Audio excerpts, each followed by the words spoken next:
According to Mike Florio of Pro Football Talk, he thinks there's a realistic possibility that an Eagles division rival could get Lamar Jackson, and what that would mean for Philly and Jalen Hurts' contract. Plus, the talent pool for defensive coordinator is dwindling.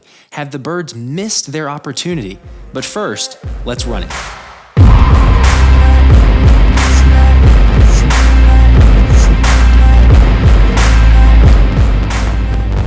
Josh Davis here on a Friday, and oh, what a week it's been. Missing out on defensive coordinators, which we'll get into later. But now there's a report that Ravens superstar quarterback Lamar Jackson could be traded. Let's jump into this article by Jeremy Fowler and Jamison Hensley of ESPN. And it's a really long article, so I encourage you to read it, but I'm kind of fast forwarding here to the part about Jackson in the current state. But they write here, quote, "If this past season was supposed to provide clarity about Jackson's future in Baltimore, it achieved the opposite. The question of whether the two sides will agree on an extension is as unclear as ever. But a couple things are clear. The Ravens will have to place the franchise tag on Jackson by March 7th to keep him from becoming a free agent. And there will be no long-term deal unless the Ravens or Jackson, who is not represented by an agent, back off the stance that each holds regarding guaranteed money.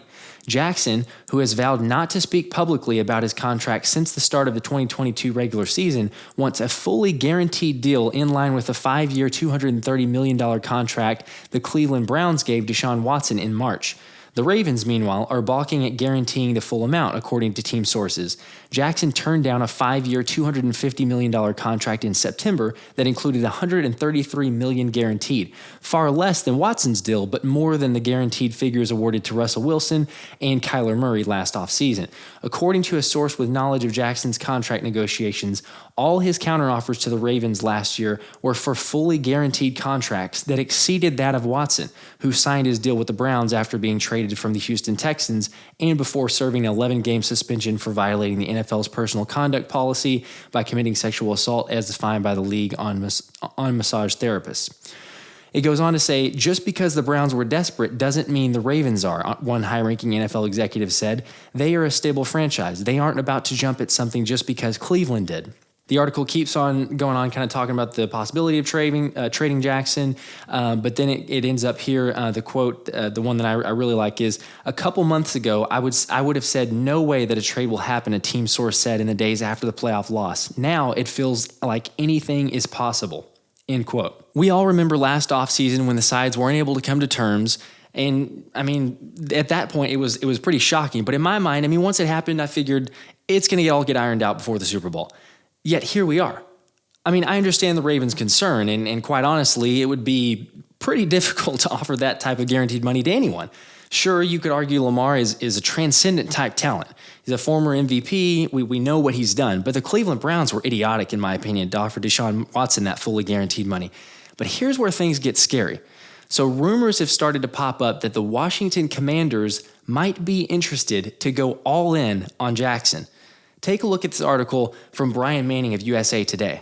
So in the article here, Brian Manning, he says, quote, "Washington Commanders head coach Ron Rivera has made it clear there would be no big pursuit of a quarterback this offseason. Rivera has said the plan is for a second-year quarterback, Sam Howell, to enter the offseason as QB1, but he'd have to earn it. The most likely plan would be signing a veteran backup capable of winning games like Taylor Heineke, Andy Dalton, and Jacoby Brissett, but one that would understand their role as a backup or mentor to Howell. This comes 1 year after Washington's pursuit of Aaron Rodgers, Russell Wilson, and others, which ended with a failed trade for Carson Wentz. That trade, which cost the Commanders 2 draft picks, including a third-rounder in 2023, and the cost of adding an expensive veteran, is likely viewed as why Washington will sit out pursuing a trade for a veteran.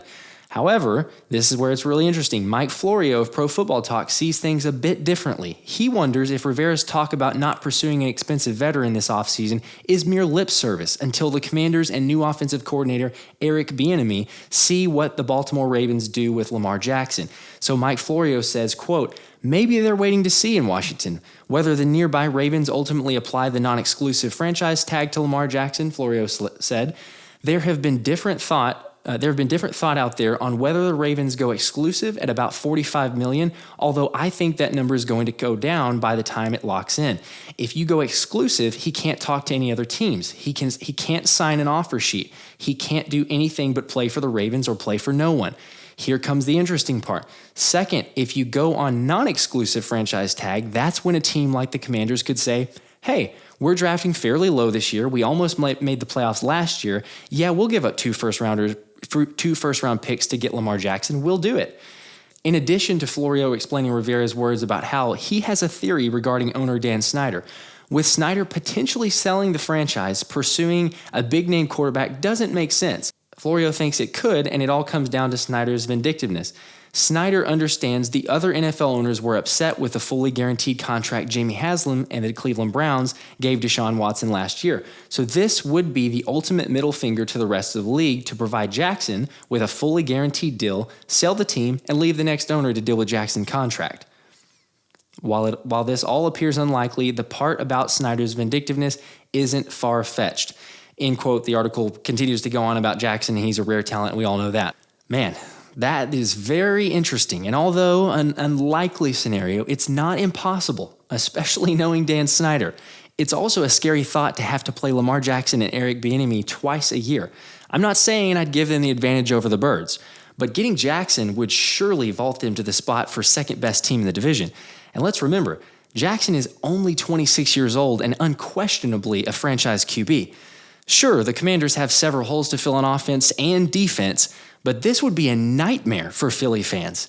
I mean, maybe that's just me, but the NFL is a quarterback-driven league, so when a player of this caliber is available, you shoot your shot, which is why I don't think it's impossible. I think the Commanders could potentially get him, and yeah, it's a little bit scary. But what do you guys think? Would it scare you? I mean, even a little bit. If Washington was somehow able to pull off this trade and get Lamar, and there's an even more slippery slope to this scenario. Let's say the Commanders get Lamar and offer him a fully guaranteed contract. What does that do to Jalen's deal? If he can't get it done before Jackson, and we're talking about fully guaranteed money, so does Jalen look at that? Thankfully, when I try to remove my emotions and look at this objectively, the whole potential scenario is very unlikely, but we'll see how it plays out. Speaking of something that is very unlikely or actually impossible now, Vance Joseph. Brandon Lee Gouton of Bleeding Green Nation, he writes here in the article, which the news just broke today, or yesterday, but Vance Joseph will not be the Eagles' defensive coordinator. In the article, he says, quote, "Another day, another development in the Philadelphia Eagles' search for a new defensive coordinator.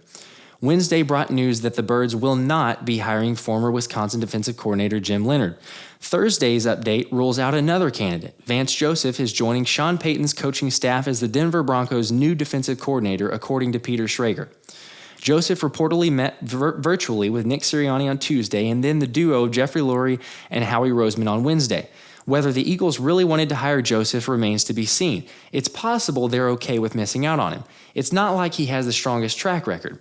Regardless, the Eagles' list of known DC candidates is dwindling. The following names remain: Denard Wilson, Sean Desai, Jesse Minter, Chris Shula. There's also been some unconfirmed buzz about them speaking with Georgia co-defensive coordinator Greg Schumann. The feeling here is that Desai and Wilson are the strongest candidates to replace Jonathan Gannon at this point. Desai has a leg up in terms of having actual DC experience. Wilson brings continuity to the table as an in-house candidate." End quote. What's going on? I mean, look. My day job is a professional recruiter, and one of the first things you do whenever you have a qualified candidate is make them an offer. Don't slow play it. Don't hope for someone better, and definitely don't lie to yourself that they're still going to be available in a week. Okay, sure, maybe like the article mentions that, you know what, none of them have aced the interview so far, and the Birds are being very selective, but there comes a point, which I think we've passed now, where you've got to pull the trigger. The best candidates get jobs, and they're not on the market long. I wouldn't say it's time to hit the panic button, but the top two candidates, or arguably top two candidates, are out of the race. Hopefully the Eagles can wrap up interviews soon and get an offer out, but at the moment, like the article just said, the remaining names, Denard Wilson, Sean Desai, Jesse Minter, Chris Shula, at this point, yeah, I'd probably lean towards Sean Desai as having the leg up, but I just hate that this feels like we're settling at this point. Either way, I do expect an official announcement to come soon, and I can't see that Nick or Howie delaying much longer, especially the way that things have played out. But what do you guys think? Do you like Desai, or who else? Who else should I get excited about? Okay, that's it for today's show. We'll see how it plays out. I'm very excited to see it, but please make sure to like and subscribe to stay up to date on all the Eagles' latest news. Until next time, I'm Josh Davis, and this has been the Philly Special.